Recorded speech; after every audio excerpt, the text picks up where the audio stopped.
What is up, YouTube? Paul here. Today we're going to be working on part 4 of the FRS 14 skiff build. I'm going to cruise on to the back here, show you where I left off at last time. So we bought some epoxy and some resin, some slow resin, because fast resin down here in the south is not good. It will set up as fast as you mix it. I learned that the hard way, as you saw previously. Yeah, good times. This should be enough to get me through epoxying the inside of the boat. And let me turn the camera around and show you guys where I'm at. Okay, let me wipe this thing off.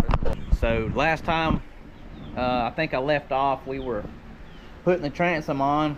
I had the transom sandwiched up with some screws and some fender washers, clamped it down real tight, so it's secure now. I have to put in the rest of these floor joists here. I got 1, 2, 3 of those left, and that'll be it for the floor joists. They'll be completely done, and then after that I can move on to epoxying inside the hull and all the joists here.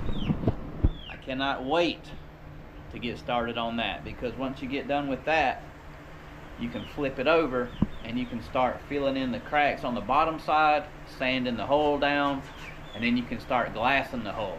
So that's going to be awesome. So without further ado, let's get into it.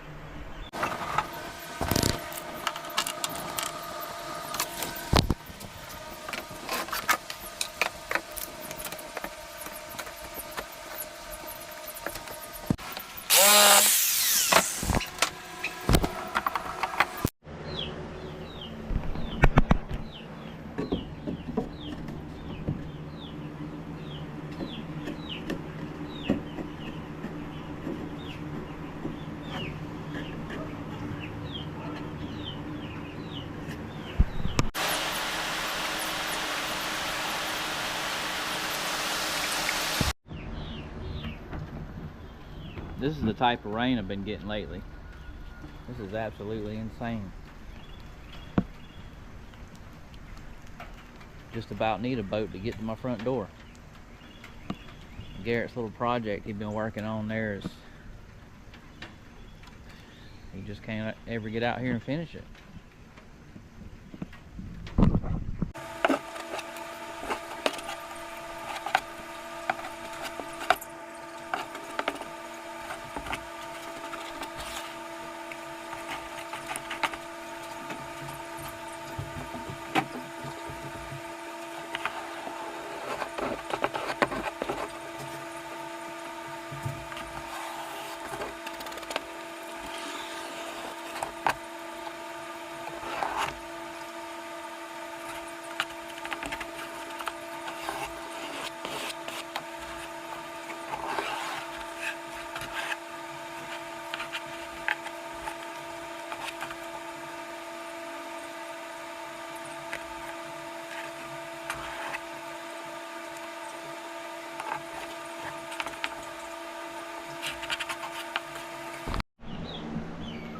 Alright, so as you can see, that leaves a mess, and you're constantly having to rake the sides and try to reclaim some of your epoxy.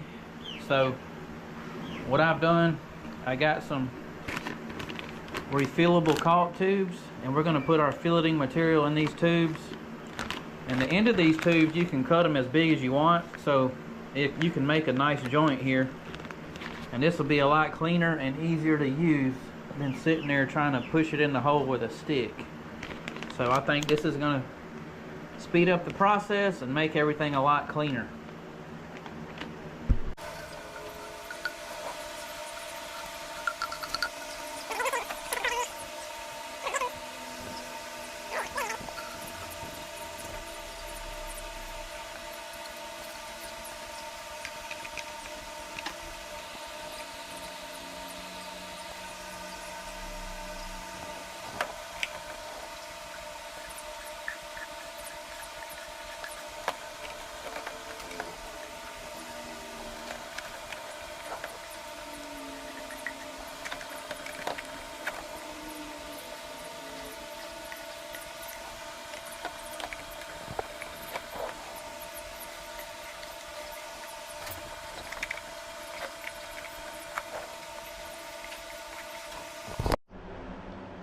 Alright guys, so we got our filleting compound in the joints.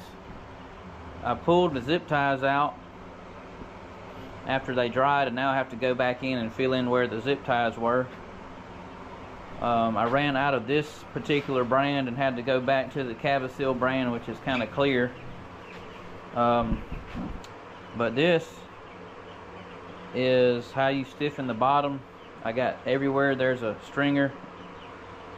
I have a joint there and up and down the joint where they connect. So this thing is like super solid right now. You can pick it up and move it.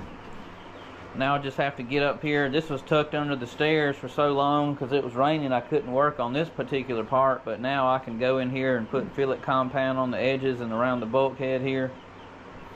And if you make a mess with the joint compound like I did here, this is my first day. It's not a big deal because all this is going to get foamed in. You'll have 2-pound foam from the bottom of the hull all the way up to the deck. The deck actually sits on top of the foam. Foam runs parallel with the stringers. And yeah, so that's where we are. We're making progress. Just takes a long time to do a lot of this filleting compound. So I'm going to get started on this. And I think part 5, maybe we'll flip this thing over and look at the hull and sand the hull. Stay tuned. Thank you guys for watching. We'll see you on the next one.